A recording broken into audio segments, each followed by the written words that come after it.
Greetings, nerdlings, and welcome to AmalgamNation presents World of Lorecraft, Herocraft, Grom Edition. One of the Orc chieftains of legend, prior to the creation of the Dark Portal, Grom Hellscream was the uncontested leader of the Warsong clan, marked by his slim build and black tattooed lower jaw.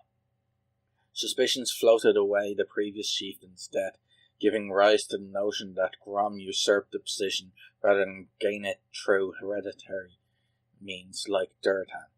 Though he was stubborn, he was the first to give heed to the prospect of war when Ner'zhul warned the other clans of a new old enemy, the Draenei. He led the invasion against Shatterat City against the Draenei. He was described as being tattooed, fiery-eyed, massive orc carrying a wicked two-handed axe with raven-hued hair, and his lower jaw had been coloured as black as pitch. He fought against Nobundo and succeeded in taking the city. His clan was spared the defeats of the Second Great War, Gul'dan having manipulated Grom into staying behind on Draenor. The Horde was defeated by the alliance of Lordaeron, with Grom and his clan never having faced the humans in battle. He was used with effectiveness by Ner'zhul in the aftermath of the Second War. His forces, combined with that of the Bleeding Hollow clan, led by Kilrog Deadeye, were used in strategic hit-and-run raids designed to retrieve some of Azeroth's most powerful magical artifacts. With the destruction of their only passage home and the successful vanquishing of the Orcish strike forces, Grom and the Warsong clan were forced into hiding in the wilds of Lordaeron.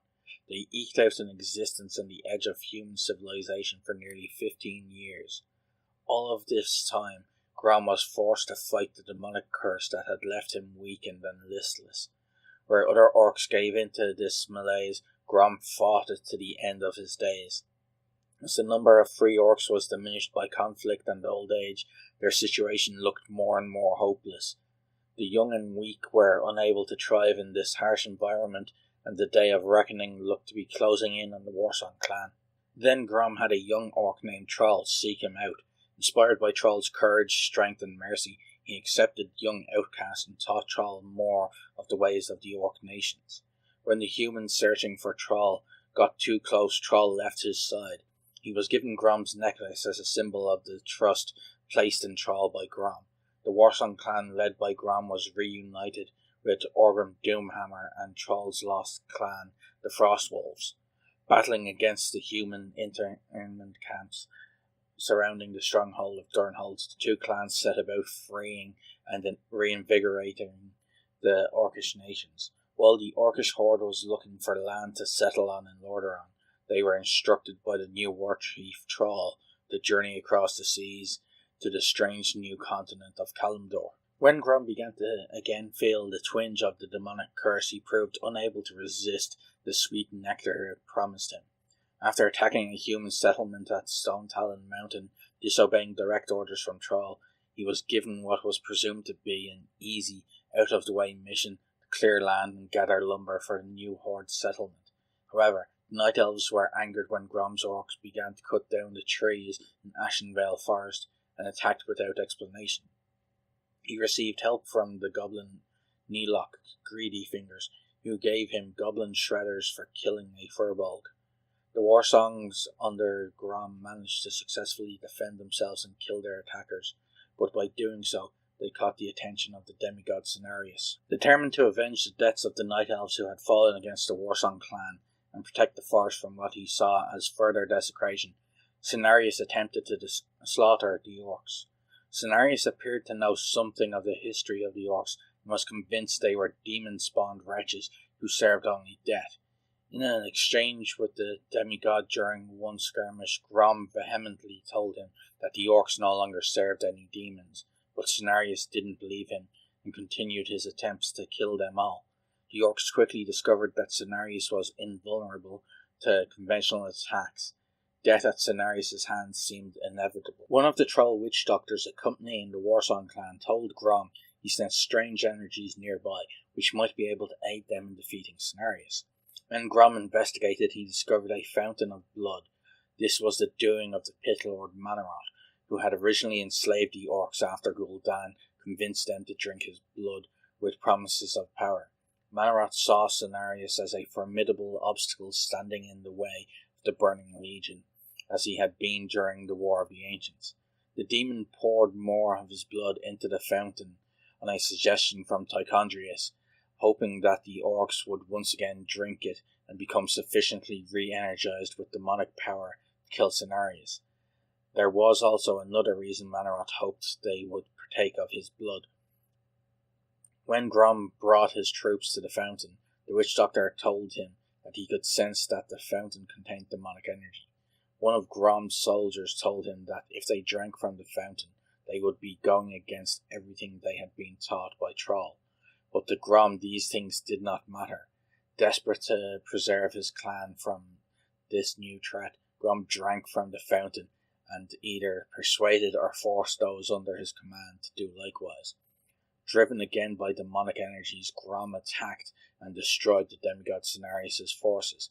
Even the demigod himself was no match for the enraged orc chieftain's demon-enhanced might. After Cenarius fell, Manaroth appeared. By drinking the blood of Manaroth, the Warsong clan were once again susceptible to the vile Pit Lord's control. When Manaroth told him this, Grom was horrified, but the horror was one of his final independent thoughts before Manaroth exercised control and turned Grom and the rest of the clan into his slaves, causing them to despise Troll and the rest of the horde and make war on them and the humans under Jaina Proudmoore, whom Troll had since allied with. Determined to save his old friend, Troll confronted Grom after fighting through the corrupted Warsong clan. When Troll reached him, Grom told him the horrible truth of the demonic curse. The Orc clan chieftains had willingly taken the bloodlust offered by the Burning Legion. They were not so much cursed as doomed by the willing choices made by their power-hungry leaders. Troll, with the help of Cairn Bloodhoof and his Torn, managed to capture Grom and bring him to Jaina, who worked with other magic users from both her forces and Troll's to perform a ritual that would release him from his blood curse. Upon learning the truth, Troll and Grom set out to hunt down Manaroth and located the vile demon in what is now Demonfall Canyon in Ashenvale. Bellowing in rage, the war chief struck out at Manaroth with the Doomhammer, but the demonic Leviathan shrugged off the attack and stunned Troll with a vicious counterattack. After being taunted by Manaroth that they were the same, Grom charged him and sank Gorehowl into Manaroth's chest, shattering the breastplate and slicing through the infernal heart of the demon. Mortally wounded, Manaroth exploded in an inferno of flame, and Grom took its full fury alone. In a burst of hellfire, Manaroth the Destructor was dead.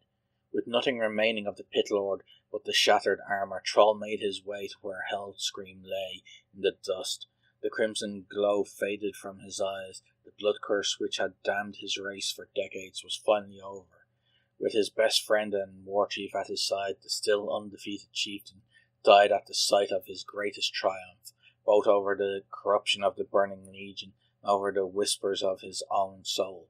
With Manaroth gone, the Legion's hold on the Orcish race was forever shattered. Even those who had drank the blood of Manaroth willingly or otherwise found that the curse had lifted, and their souls were free from the shackles of demonic corruption. With that knowledge, Grom Hellscream left the mortal plane, a redeemed spirit. Grom's legacy. Grom has become a centre of heated dispute after his death. Hellscream is generally viewed in the Horde as a hero and a saviour who fought a constant battle with his inner self, which ultimately culminated in the death of Manaroth and the end of the blood curse on the entire Orcish race. However, he was also the very first chieftain to readily agree and eagerly partake of Manaroth's blood and retake it once more in Ashenvale, which indirectly resulted in the death of the Night Elf demigod Cenarius. To the outrage of the Night Elves, the Orcs refused to claim responsibility for Grom's actions. It was not the Orcs who killed Cenarius, but fellow Orcs, and it was the Orcs who took it upon themselves to slay their wayward brethren. By taking responsibility for Grom's actions, the Orcs would be acknowledging that they are still the old Horde. Nonetheless, despite Grom's 2 instances of self-chosen corruption, he still remains a cultural hero, and his death is honoured every year by thousands of Horde citizens. The legacy of Hellscream continues to be the major dampener that prevents Orcs and Night Elves from cultivating a cordial relationship. The great hall where Troll holds court has been dubbed Grommash Hall in honour of Troll's fallen friend. Grom Hellscream's age. Grom Hellscream is an interesting case study in the changing timelines of the Warcraft universe. In the Warcraft 3 manual, Grom is dated at age 46. He is also listed as one of the first orcs to fall victim to the demon's curse on his race. Now this is very interesting because that means that Grom has survived from the initial Burning Legion impressions on the orcs clear through both Great Wars to the beginning of the Reign of Chaos. In the original game's manual, we get the history of the World of Warcraft to the present date. This history is as transcribed by Garona of the Shadow Council. She details the initial portal rifts as taking a period of time for the Orc Warlocks to secure passage for a single clan. At this point we can start a timer. Garona tells her audience that the Shadow Council had made a request that they cease their war on the Orc clans for 1 year. The Orc clans pushed through a host of warriors that attacked the nation of Azeroth's seat of power, Stormwind Keep. There they are pushed back by Knights of Stormwind. Then, according to Garona, it has been some 15 years since this costly decision altered the course of our destiny. She has described their 16 years of history. However, later timelines strip out most of these years in favour of 1 year between the initial decision and the first war. Between the first war in the game Warcraft, Orcs and Humans and the second war in the game Warcraft 2, it is well established within the intro that 6 years pass. However, later official timelines by Blizzard cut it down to 2 years between the first and second war. That makes 22 years since the opening of the Rift, if using the old timeline. However, it is only about 5 or 6 years since the opening of the Rift, if using one of the later timelines. In the old timeline, the Beyond the Dark Portal manual implies that events of the expansion start 1 year after the Second War began, so about 23 years. However, it is unclear when the expansion ends. Since we can't seem to date the length of time between the end of the expansion, we'll have to use the dating from Warcraft 3 manual. However, in the newer timelines, only about 7 or 8 years pass from the time of the first war for both Warcraft 2 and its expansion. Here's where it gets interesting again. According to the Warcraft 3 manual, Troll is discovered during the dark days of the First War, and that he escapes from Durnhold 19 years have passed. Although, strangely, even the date of this event is set at different points of time on different timelines, including the version described in The Burning Crusade.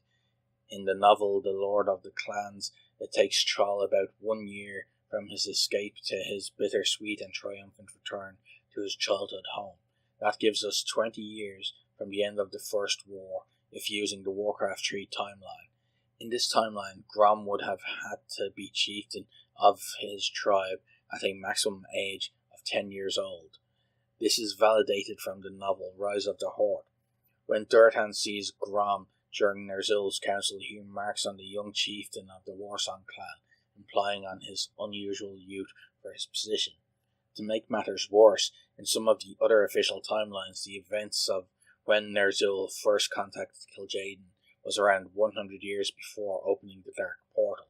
Since Grom was supposed to have been alive at the time, this would have made him over 100 years old at the time the portal was opened. It is said that orcs that have drunk the blood of demons can live for a very long time, since the fell magic sustains them. Grom's personality. Grom Hellscream moves with a warrior's grace and his reflexes are fast and abrupt. He is proud of his achievements but willingly serves Troll or any other master, as he is content in his role as chieftain of the Warsong clan. Grom is honourable and admires his enemies' fighting prowess. He is devoted to his race and his traditions. Though Troll has calmed his soul, Grom still seethes with suppressed rage. He speaks with a deep guttural voice that is used to command. Grom was one of the most bloodlust-ridden orcs of all time during battle, but still was able to control it during battles. Thank you for watching, and as always, remember, play the game and game to play.